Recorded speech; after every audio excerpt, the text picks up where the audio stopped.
CPS workers of Reddit, what was the worst case you have seen? One of my uncles was a CPS worker for a good amount of time before he just couldn't do it anymore, and I can remember two cases that he brought up while at a get-together. First, Mom was sending her 6 to 8-year-old daughter over the border to Mexico on a bus, where she would be picked up by pedophiles who would keep her for a few hours before sending her back with payment. Second, Dad was raping his 16-year-old son to the point that he had developed a defense mechanism that involved crapping on himself to keep his dad away. He ended up having to wear adult diapers after CPS took him, because his defense mechanism became his go-to for whenever he felt scared. I got a good one. Well, not good. You know what I mean. Back in my mid-late 20s I worked as a CPS agent.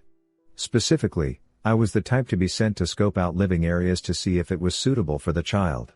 I think the worst living situation I've seen was this. So, I get called to this place. The report states that the house this family is living in isn't suitable for the child. It's pretty vague, as they tend to be on my end, so I go to the place. It's a really small house in middle of nowhere, Texas. This house looked like it had been abandoned for the last 100 years. It was essentially just the husk of a house. Rotting wood, barely stable. There isn't really a front door, or front wall, so I let myself in. I'm really confused because there's no way anyone could live here. There are no cars, no signs of life. I decide to walk around the outside of the house to make sure. In the distance, I can see something that doesn't look like it belongs in a Texas desert. I walk towards it, a good mile away. I get closer and notice that it's a tent. Actually, it's 3 tents all next to each other. Crappy tents at that. There's a bicycle leaned against one of them that's missing a wheel. There's trash everywhere. Mostly beer cans and cigarette butts. There's also plenty of food wrappers, hypodermic needles and what appears to be used toilet paper. The area smells atrocious. I approach the front of the biggest tent and can hear people's voices coming from it. The voices have thick southern accents, and they sound weak for lack of a better word. I can only make out 2 distinct voices, they both sound like adults. I stand in front of the tent and just say, "Hello? Anybody home?" I understandably scared them because I hear, "What the F?" come from the inside of the tent. A very skinny looking man, likely in his late 20s, unzips the tent. He is completely naked and is holding a small beat up kitchen knife. He looks high out of his mind. He asks very politely, "Who the F are you?" From inside the tent I can see that there is a woman crouched in the corner of the tent, also high out of her mind. I couldn't even tell if she was fully conscious, but the baby she was nursing certainly was.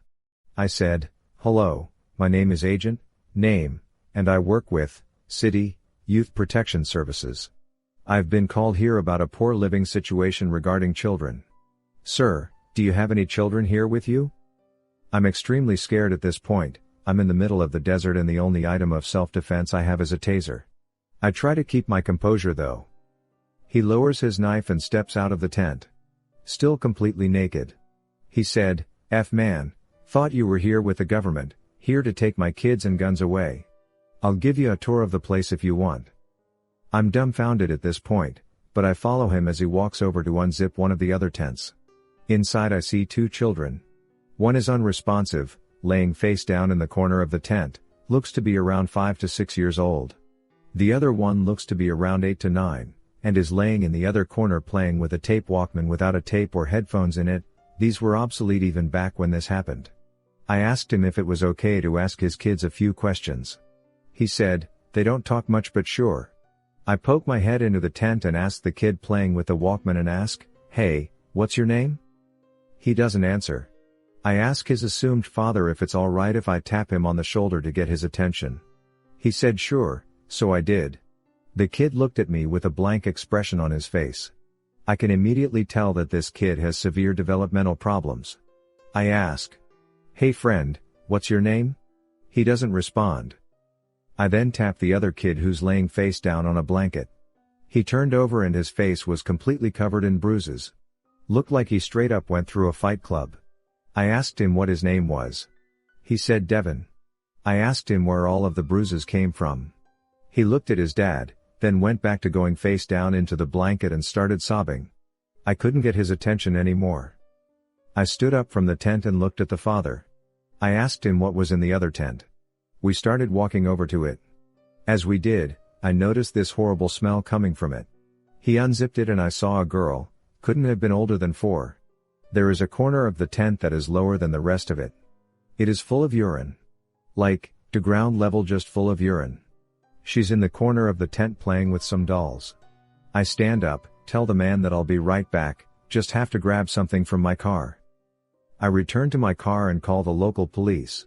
I tell them who I am and what the situation is. They asked if I felt safe stalling until the police showed up. I said yes. I talked to the father about not much in particular. I asked him why he thought the government was coming for his kids and guns. He went on this long incoherent rant about how, ever since he moved here, he feared that he was going to lose his guns.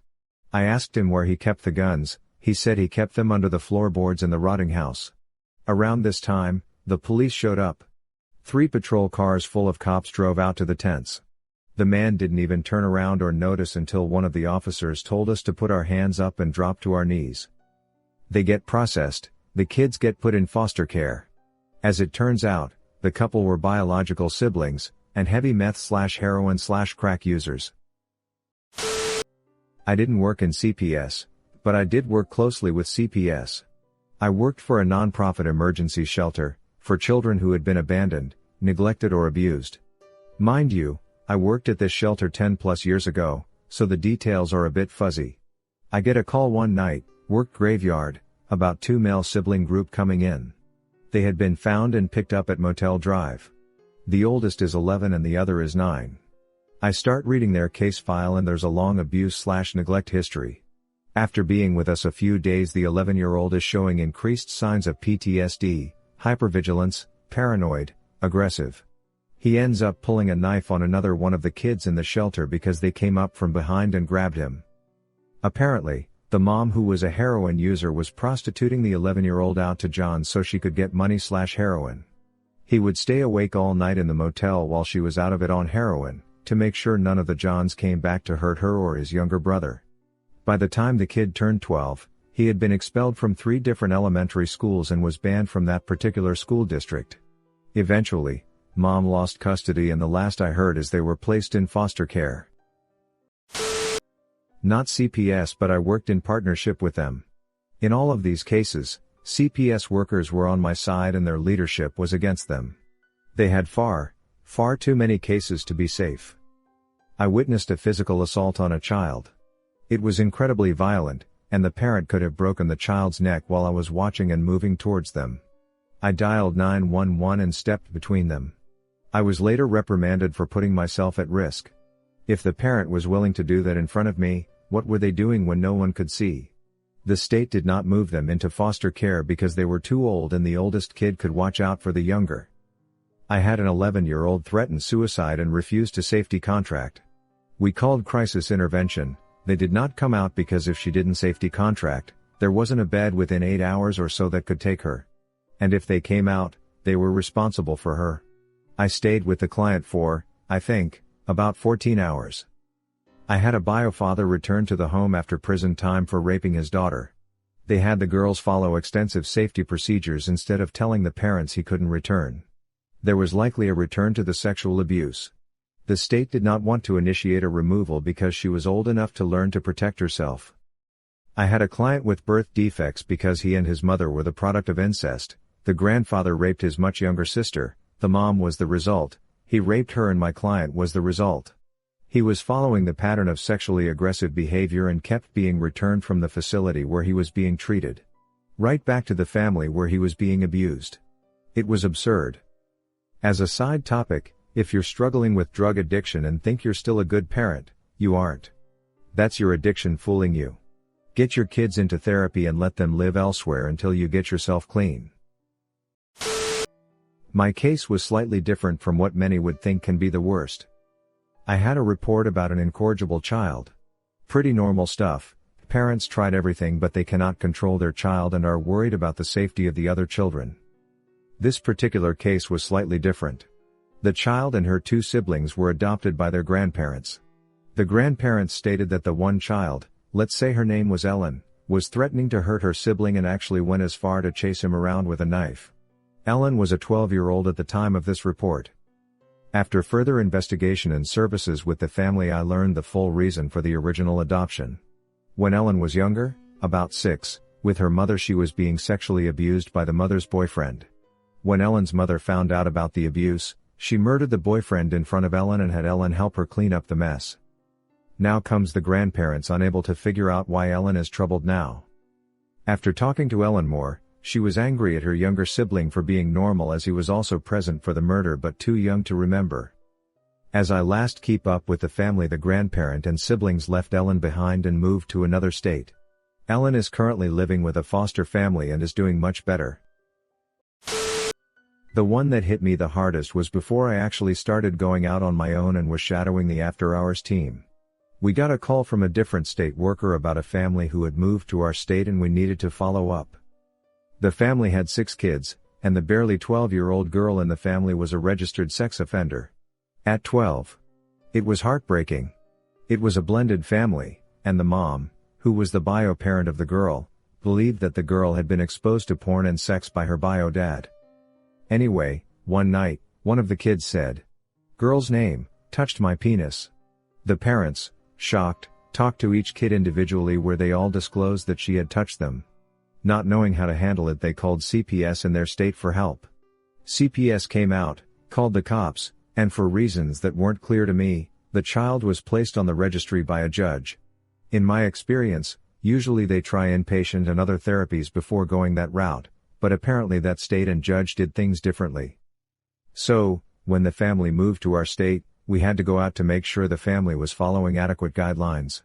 For example, the girl was not allowed to be alone with her siblings. She couldn't swim in the pool at the same time as her siblings. She couldn't go to school or the park or birthday parties, because she was a sex offender. Her siblings couldn't have friends over. She was such a sweet kid. It really was such a sad situation. She told us she wanted to be a fashion designer and her favorite thing to do was play Xbox with her siblings. All the kids were in therapy, and they appeared to harbor no ill will toward her. I think about this case a lot and I always wonder what happened to their family. Not CPS, but juvenile justice. My favorite is a kid who came into my office and told me, "I'm sorry, sir, I can't talk to you. My mom told me to never talk to white people." His parents jumped him into the gang before he hit puberty. His first run-in with the law was when his mother abandoned him as a distraction when she was being chased for shoplifting. Late to contribute but thought I would add. I am a neurosurgeon, not a CPS worker. The case was infantile rape. The true disgust, however, is when you consider the mechanics that result in the degree of injury. A child is flexible but weak. In the effort to rape her, both hips were grossly dislocated. A child's orifices are obviously too small for such penetration, so the vagina and anus were severely torn. The penis entered the rectum at least a few times, resulting in rectal tears and colonic perforation. The vagina and cervix were torn as well, and the uterus was severely damaged. The baby, to deal with crying, may have been hit against an object, resulting in multiple rib and spinal fractures, as well as a depressed skull fracture. I have been in neurosurgery for over 10 years now, and this was the only time I let out a tear and vomited violently. The infant did not survive. I did not have the heart to follow up on the perpetrator, for I feared my reaction if I were to learn he got away or if I did not agree with the punishment. Not a caseworker but worked at a foster care agency for a while. Craziest case I heard about involved a kid that was very difficult to place because he had a bad habit of stealing cars, with a long rap sheet that was entirely stealing cars. The foster family he was placed with had their car stolen by him twice and had a meeting with the caseworker about it. Well, while the caseworker was there, the kid managed to sneak out and steal the caseworker's car. He drove it to the park because he had decided he wanted to go to the park. The kid was 9. I'm pretty sure they moved him to a group home after that. I'm a CPS investigator, so I'm the front line of all the allegations. Here's some background just so you understand what my obligations are. Our state splits it up into 2 divisions, DHS and the state police, who have their own division. The state police get the worst allegations, such as sexual abuse, immersion, severe physical abuse and infant deaths. DHS gets the more run-of-the-mill, like cuts, bruises, welts, striking a child on the face/head, and any kind of neglect, medical, educational, environmental. I work for DHS. And here's the kicker, the state police can't do a removal. So if they feel a child is unsafe, they have to call us, and we reassess, then make a removal based on our decision. The worst case I've seen was a secondary response for the state police in order to do a removal. 8-month-old girl was being watched by her mother's boyfriend. The mom drove rigs for a living, so she was gone for long periods of time. The baby pissed off the man enough that he dipped her. We call it baby dipping, it's a thing. Prepare yourself. He got water boiling and put it in the tub, then put the baby in the water. She had extensive burns over 70% of her body. That baby is going to have those scars forever. And to put yourself there, he got pissed off, put water to boil, and waited for it to get hot. Waited all that time, knowing what the hell he's going to use it for, and then did it. Heard her screaming and then took her to his Podunk Regional Hospital.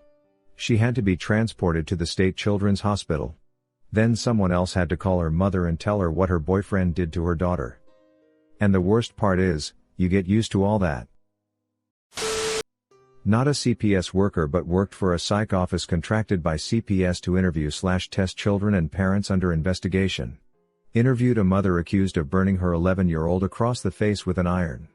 I only saw pictures but I couldn't sleep that night. The mother had dead eyes and spoke in a creepy monotone the entire time. Only referred to her child as the younger one, because she had an older child as well apparently. Not a CPS worker but was an abused child. My mom's husband began molesting me at 13. This continued nightly, until I finally called the cops at 17. The CPS agent was so calm and comforting amidst all the drama, told me no matter what I could call her and she would be there for me. Anyway, the cops told me I was a slut and asking for it. My mom never believed me. I ended up living in an abandoned house for 5 months until I gave in and went back. Put a deadbolt on my door. He started raping me when I was 18 because I was legal now. I'm 25. Still jump when I hear things behind me. Still have nightmares and extreme anxiety. My mom is still married to him, even after watching him beat the crap out of my younger brother, and knowing he was raping me. She believes I seduced him. He's a meth junkie now and will probably ruin my mom's life. I wish every day I had called that kind CPS agent. She warned me that may happen. I've worked in child welfare for 7 years. I'm changing some of the details in the stories, so genders might not be right, ages may be off, just to keep confidentiality. Story 1. Toddler discovered covered in blood. Her bio-parent's partner had murdered bio-parent, then contacted one of their kids from a previous relationship, reason unknown. To help clean up? And then kills that kid. Then, apparently not giving a darn about the toddler, the partner kills themselves. Friends of the older kids came by a few hours later and were worried when no one answered the door. They could hear the toddler screaming inside and called the police. Police broke down the door and the little one ran to them, just covered in blood. Story 2. Sibling set of 5 was removed because of domestic violence arrest of the dad. 4-year-old is covered in bruises and it says learned he was regularly intervening when the dad was beating the mom and taking the mom's beatings. The girls were all wearing several layers of pants. Later, they learned the father was sexually abusing them and the girls were wearing layers of pants in the hopes that he would not sexually abuse them. The poor girls were like 9 and 10. 3-year-old's teeth were rotting out of his head from neglect and he had to have like 5 to 6 teeth pulled. I think the dad also killed one of the family's pets in front of the kids. He went to prison. Story 3. Dad gets released from prison, where I'm pretty sure he was raped because his personality was completely different according to family members, and proceeds to start beating and raping mom. She finally calls the police after a couple of months and gets him out, but doesn't end up being cooperative. Very common due to the trauma of the abuse. And the charges are dropped. Mom never gets treatment for the trauma she experiences and ends up acting very erratic around her children. She threatens to stab them while brandishing a knife, screams at them, the works. One of the kids responds very poorly and starts being violent towards other people. She was little, 7 or so. She tried to strangle an elderly family member. She threw a toddler into a wall. She strangled a cat and stomped another cat to death. Finally, A family member has enough and child welfare steps in. By the time I got the kid, she'd been in group homes for years. Eventually we got her into transitional housing and she finally stopped attacking people and destroying property. Story 4. Report comes in because a 3-year-old had an STD and they come to find out, dad had been sexually abusing all 5 children. I think the oldest was 8 and the youngest was a baby. I learned what decreased anal folds means and I wish I never learned about it. I wish I could say those kids were all doing better now, but the 2 still in my unit, are in group homes and have serious mental health issues. Story 5. This one wasn't mine, but a police officer responded to a frantic 911 call from a woman. He arrives on scene and the woman, aunt, had discovered a 3-month-old infant being raped by her father with the child's 13-year-old brother also naked in the room. Apparently, the father had been forcing the 13-year-old to have sex with the baby too. I don't work for CPS but my girlfriend used to work for them as a receptionist/filing clerk. Someone got drunk and left their kid in a baby carrier on top of a stove. The burner was not all the way off. She quit after she had to make copies of all the documents with read photos on that case. Bro, you made it to the end, you're a ducking beast. I'll cut you a deal. Smash like and subscribe for more curated content. It's free and that's a great price.